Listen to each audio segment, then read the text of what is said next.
So this next story, story number 4, I don't even know what to call this thing. It's just such a crazy thing that I cannot see myself ever having done, but I'm really, really glad this guy did. And I'm just going to call it dealing with a determined attacker on his way to attack someone else.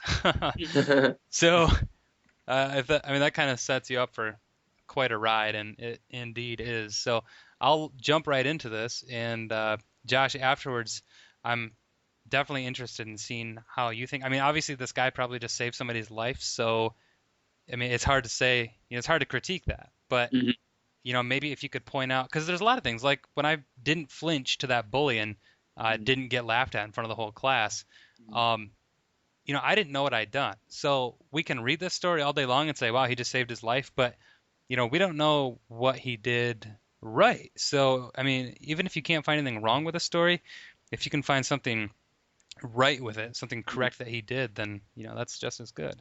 Mhm. So, here we go. Okay.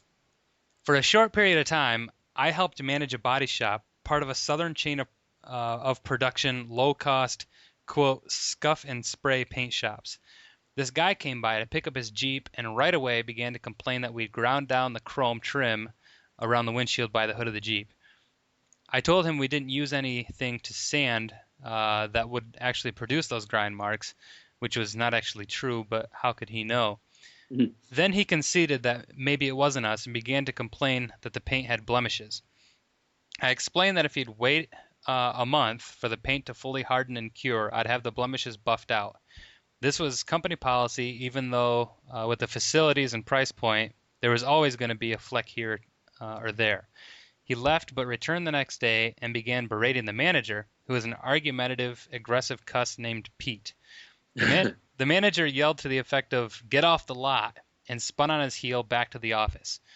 Next thing I know, the man goes back to his Jeep and is walking across the parking lot with a snubby revolver in his hand.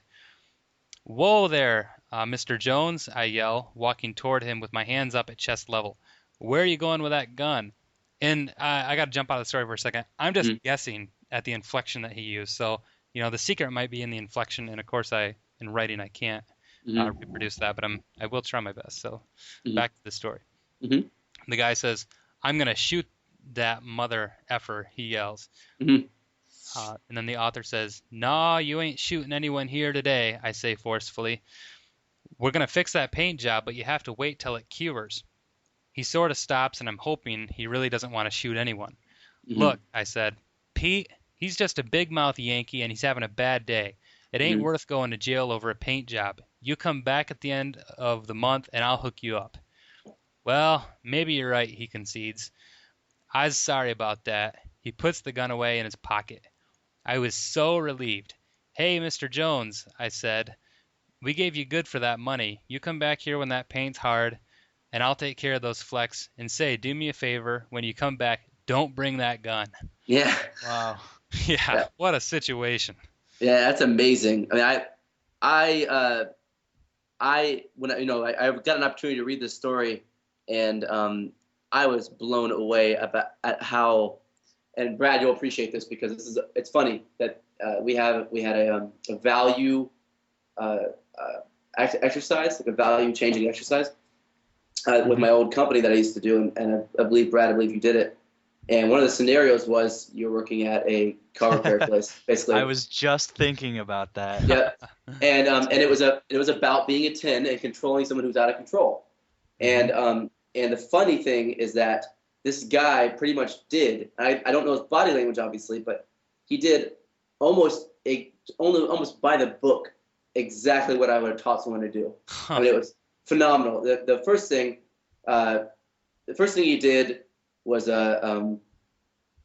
was say you're not going to shoot anybody here today, but not in a way like, look, man, we both know you're not going to shoot anybody with that thing, because you're a wimp. He didn't sound like that. He went straight into something. So he had to deliver that line. The guy stopped and he goes, "No, you're not shooting anybody here today. Look." And then he went into it. "Look, man." And he did what's called a you and me versus the world, or an us versus the world Hmm. Huh. mentality. And that type of conversation again was a friendship type of conversation. And that was, you know, my boss, he's kind of a jerk, basically saying, No, look, don't worry about him, man. He's just a jerk. He's a Yankee. Now that's another one. He's a Yankee, and we're Southerners.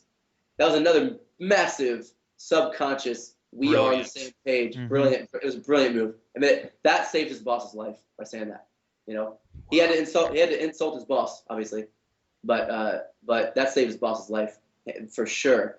And the guy goes, well, I guess you're right, And then after that, he had, he was a little bit lighthearted still, and he's like, look, next time you come back, don't bring that gun with you. That's obviously he doesn't want him to do that, but that's kind of like hey man, I feel you.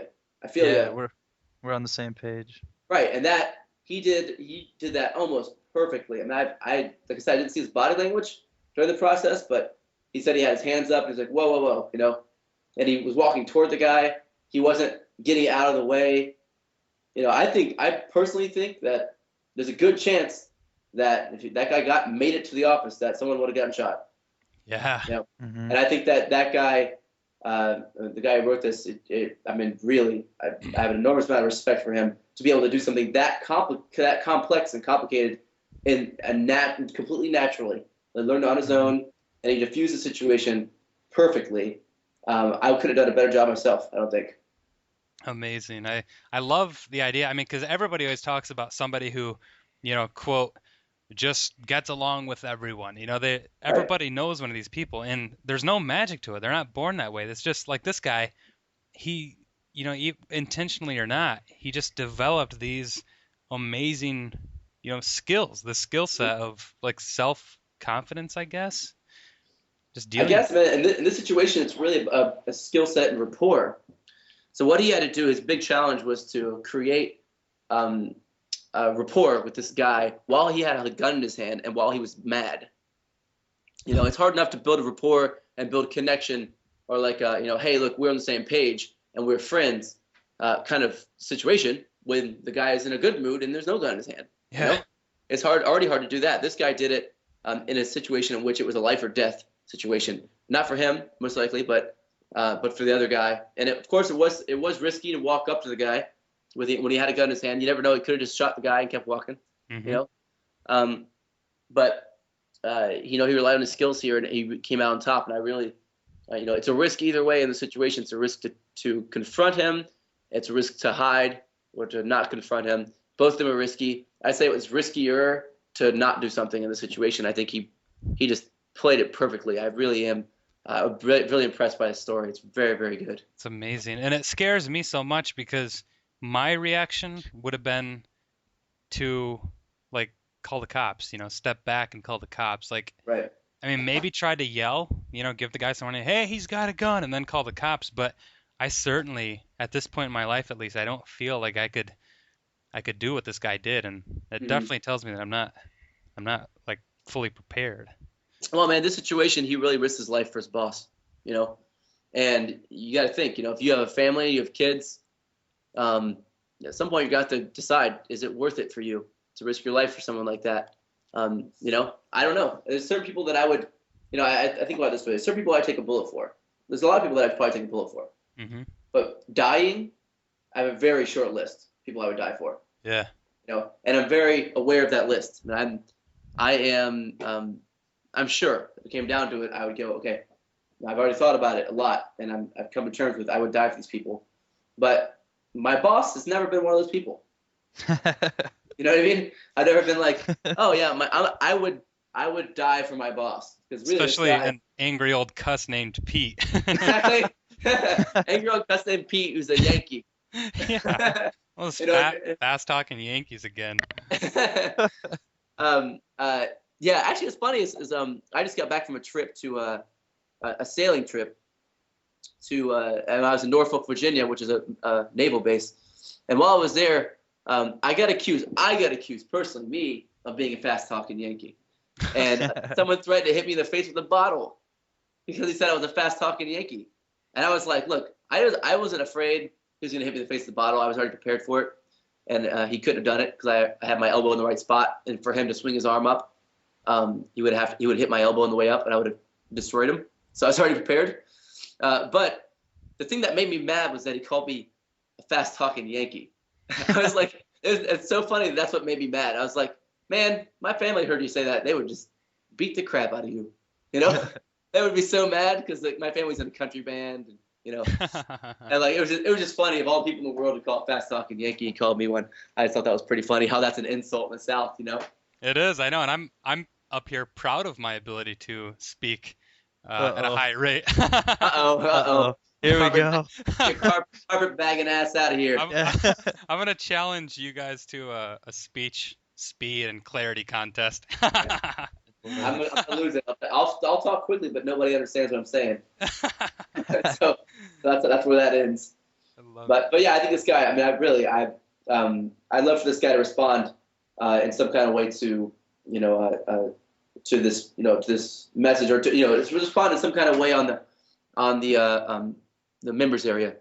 Yeah, I got his message or name right here. I can certainly send him a private message. I mean, they're going to be getting this audio for free. Yeah, anybody who's used. So. Let him know I really respect what he did here, and I think that it was a really noble thing that he did, and he played it perfectly. So brilliant. Good job.